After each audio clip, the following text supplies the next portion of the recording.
Bonjour les amis, nous allons vous présenter un protocole d'utilisation et d'entretien pour un oxymètre de pouls. Ce protocole est destiné en particulier au personnel soignant.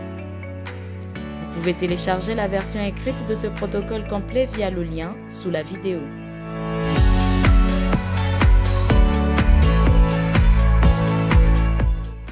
L'oxymètre de pouls ou saturomètre est un appareil qui permet de mesurer le taux de saturation en oxygène dans les sangs appelé SpO2 et la fréquence cardiaque que l'on appelle aussi le pouls. Il existe différents modèles d'oxymètre de pouls et des accessoires pour adultes, enfants et nouveau-nés.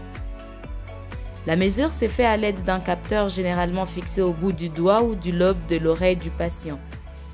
Le capteur est composé d'un émetteur de lumière rouge et infrarouge et d'un récepteur pour ces signaux. L'absorbance de ces signaux est ensuite traduite en pourcentage d'oxygène. La plage normale des valeurs de la SpO2 se situe entre 95 et 100%.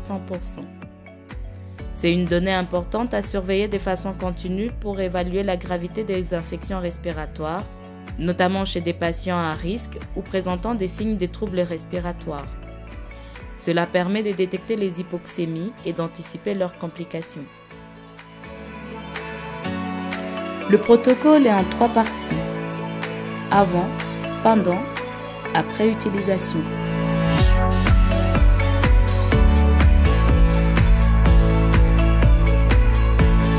Avant l'utilisation de notre oxymètre de pouls, on se désinfecte les mains.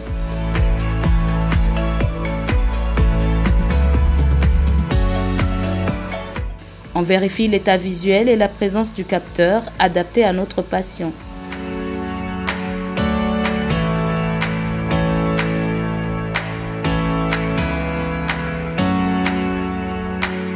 On branche les capteurs à l'appareil et on les met en marche. On regarde que l'ensemble capteur et écran est fonctionnel, c'est-à-dire que la lumière rouge s'allume.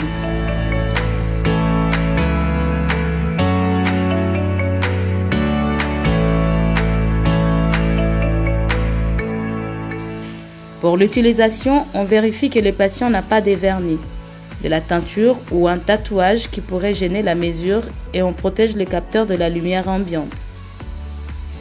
On met les capteurs sur les doigts immobiles du patient.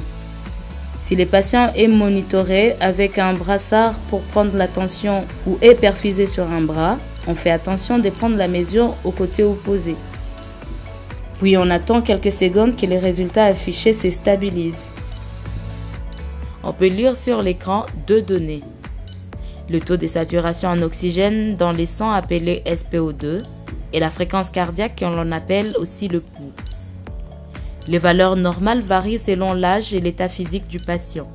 Certains modèles sont équipés d'alarmes permettant d'avertir le personnel soignant en cas de désaturation, bradycardie ou tachycardie. On peut alors noter les résultats. Il est important de surveiller les signes cliniques, par exemple chez des patients à peau pigmentée, noire ou brune. Il est possible que l'hypoxémie ne soit pas détectée.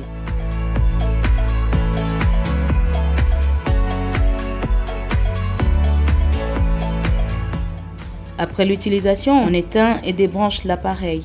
On fait attention à manipuler l'appareil avec soin pour éviter des chutes et des chocs qui pourraient l'endommager. On pense à désinfecter les mains avec un produit adapté.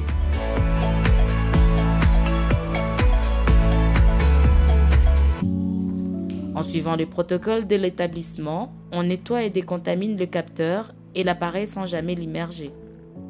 Si on voit un liquide présent sur l'appareil, on l'essuie immédiatement. Après tout ceci, l'appareil doit être prêt à être utilisé de nouveau. On les range et si l'appareil possède une batterie, on le branche sur les secteurs.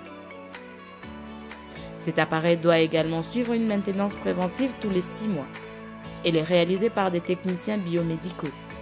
Pour eux, vous trouverez un tutoriel de maintenance préventive sur l'oxymètre de pouls en lien sous la vidéo.